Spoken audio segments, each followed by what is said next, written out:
True love story ni na Juan Mig Bondoc at Aiko Melendez at ang panliligaw ulit ni Juan Mig matapos ang halos 3 dekada.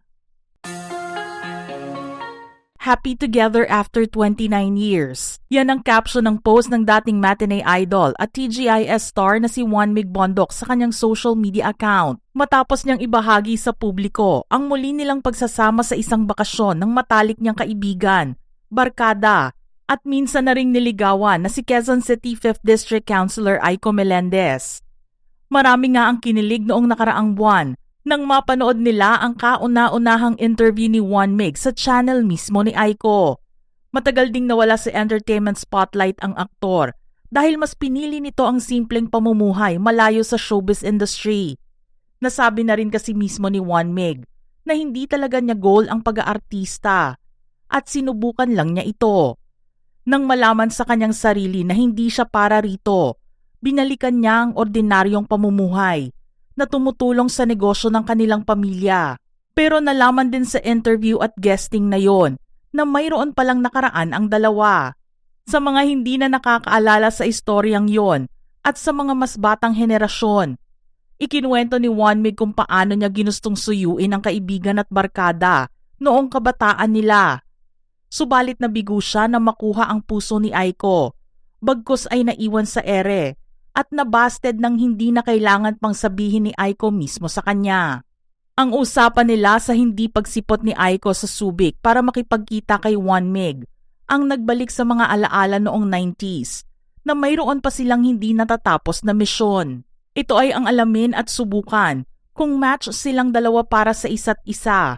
Halos 3 dekada ang lumipas. Heto nga tinitingnan ni na Aiko at Juan Mig kung sila ba talaga ang itinadhana dahil sa muli nilang pagkikita. At ito rin naman ang gusto ng mga viewers at fans na nakasubaybay sa vlog ni Aiko na mangyari.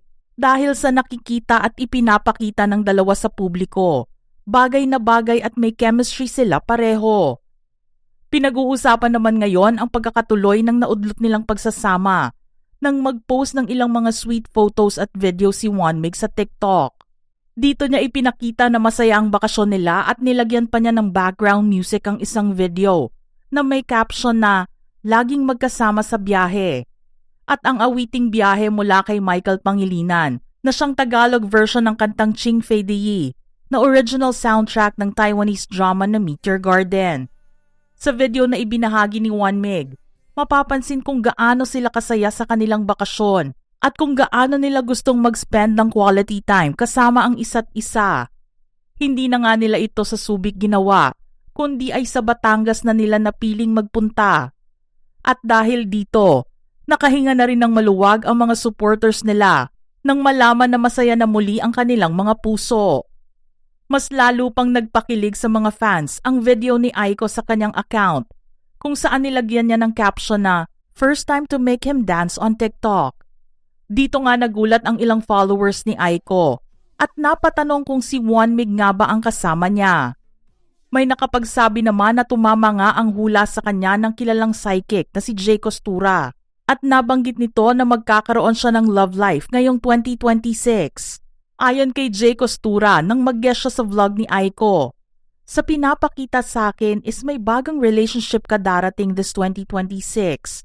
Kailangan mo lang ding paghandaan. Kasi itong guy na to maaaring hiwalay na rin sa partner nito, no? Kasi may nakikita akong kids dito. Nasa kanya ang diamond. Ibig sabihin, di siya magiging pabigat sa buhay mo. Kaya niyang isustain o kaya kanyang suportahan.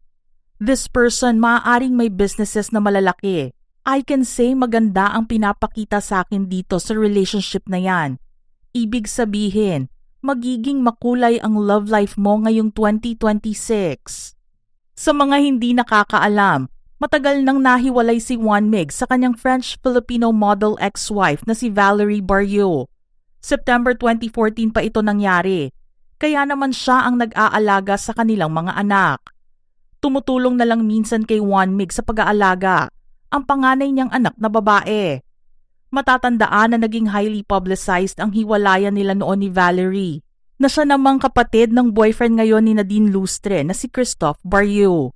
Pinag-usapan noong 2015 ang pag-file ni Juan Mig ng sole custody para sa kanilang mga anak na sinuportahan naman daw ng kanilang panganay.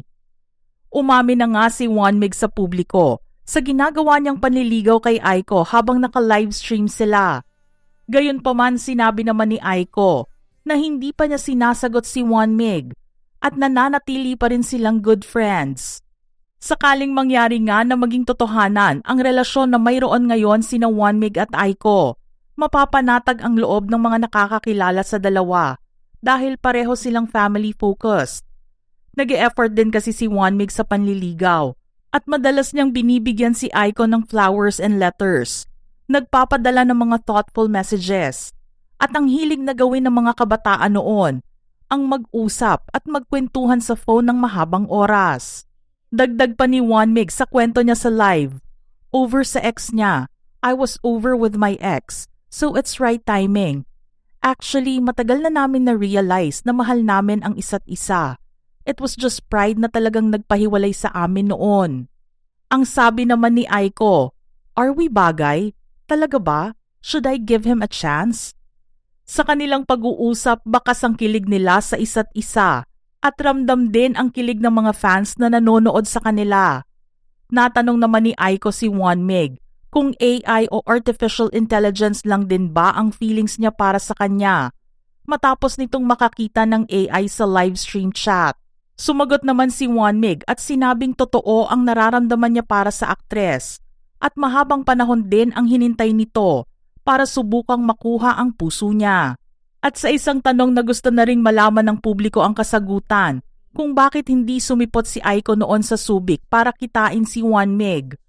Ang naging sagot lang niya rito ay, probably kasi I wasn't ready at the time and I thought that he wasn't serious. Dahil sa nangyari, sa ibang lalaki nakasal si Aiko. Taong 2000 nang magpakasal sina Aiko at Jo Marie Iliana. Ngunit nagkahiwalay din sila matapos ang isang taon. Nagkaroon sila ng isang anak na lalaki, si Andre. Naanalang kanilang kasal noong 2004. Makalipas ang 2 taon, 2006 ay ikinasal siyang muli sa actor-model na si Martin Jacquin. At nagkaroon ng isang anak na babae, si Martina. Ngunit sa hindi inaasahang pagkakataon, ay nahiwalay muli si Aiko sa mister. Naanal ang ikalawa niyang marriage noong 2010. Bukod sa mga pinakasalan niya, may iba pang personalidad ang nakadate at nakarelasyon ni Aiko. Ito ay sina Bulacan Mayor Patrick Meneses noong 2008 at Congressman Jay Kong-Hoon noong 2018. Nauna namang dinate ni Aiko ang isa pang matinee idol noong 80s na si Aga Mulak na nagkaroon ng long courtship na umabot ng 4 na taon. 14 years old pa lang si Aiko nang magkakilala sila ni Aga. Pero naghintay muna ang aktor na mag-18 si Aiko bago niya ito pinormahan. Nagsimula ang kanilang relasyon habang nasa set ng 1993 movie nila na May Minamahal. Iyon nga lang hindi nagtagal ang kanilang relasyon dahil naging abala sila sa kani-kanilang mga trabaho. Ngayon nga na parehong single sina Aiko at Juan Mig, magkakaroon na kaya ng katuparan ang matagal ng hiling ng dating aktor na maging girlfriend si Aiko.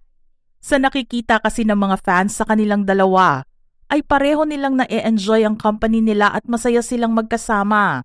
Kung mangyari man ito, ano kaya kung sila pala ang endgame at sila talaga ang itinadhana ng panahon? Kinailangan lang nilang makitang muli ang isa't isa para masabi na ang pagmamahal na mayroon sila almost 30 years ago ay kanila pa ring nararamdaman ngayon para sa isa't isa. Mga ka-showbiz peeps, ano ang inyong reaksyon sa ating istorya ngayon? Share your thoughts in the comments section below.